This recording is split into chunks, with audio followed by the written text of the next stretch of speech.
Bertrand Cantat, les aveugles à sang de ce qu'il a fait à Marie Trintignant, une femme meurt tous les 3 jours de violence conjugale. À l'occasion de la Journée internationale pour l'élimination des violences à l'égard des femmes, enquête exclusive, M6 va diffuser les images inédites de l'audition de Bertrand Cantat par la justice lituanienne, au lendemain de la mort de Marie Trintignant. Elle avait une vingtaine de traces de coups dont plusieurs hématomes au visage, un éclatement des os du nez, les 2 nerfs optiques quasiment détachés. De nombreuses blessures aux jambes, sur le bas du dos, sur le ventre et sur les bras, comme le précise son rapport d'autopsie. Marie Trintignant a été tuée sous les coups de son compagnon, Bertrand Cantat, à Vilnius, en Lituanie, en 2013. 6 ans après sa mort, le contenu de l'audition du chanteur de Noir Désir va enfin être diffusé à la télévision française. Ce dimanche 25 novembre, Bernard de la Villardière présentera un numéro spécial d'enquête exclusive que Femme Actuelle a vu.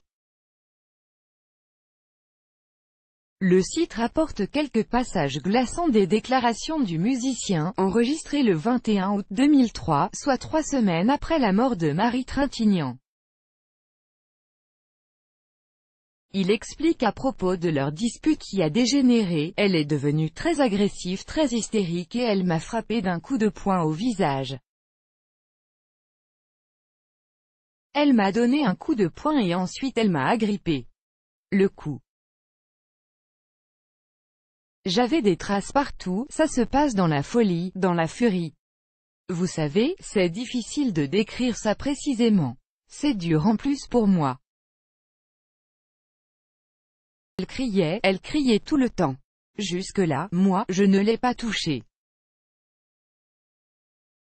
Personne ne s'est occupé du fait que l'agressivité pouvait venir aussi de quelqu'un d'autre que moi. Je suis entrée dans une colère noire et à partir de là, je lui ai mis des claques. Et pas des petites baffes. Je ne peux pas mentir.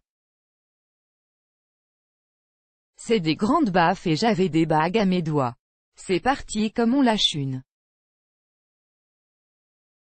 Il fait un bruit de déflagration avec sa bouche. Des grands coups comme ça, 4 ou 5 ou 6. Fort, je me suis servi des 2 faces. C'est vrai que c'est pas gentil, ce sont des grosses baffes, et là, j'ai voulu la jeter sur le canapé. En la lançant sur le sofa, elle est tombée par terre. Elle n'a pas atterri complètement sur le sofa, j'ai loupé mon coup. Je l'ai lancée. Cette nuit-là, Marie Trintignant perdra connaissance autour de 1 heure du matin. Bertrand Cantat, lui, n'appellera les secours que 6 heures plus tard. Les multiples tentatives des médecins ne suffiront pas à la sauver. Elle est alors rapatriée en France en état de mort cérébrale, à la suite d'un œdème cérébral suivi d'un coma profond. À propos de ce dénouement tragique, Bertrand Cantat avait déclaré à l'époque déjà: « J'ai la culpabilité profonde d'avoir tué la personne sans laquelle je suis incapable de vivre. Le cœur profond du problème, il est là, on s'aime trop. » Elle me répondait toujours: « On ne s'aime jamais trop. » En Lituanie, Bertrand Cantat, qui risquait 15 ans de prison, sera condamné à 8 ans de prison dont il ne purgera finalement que la moitié. FA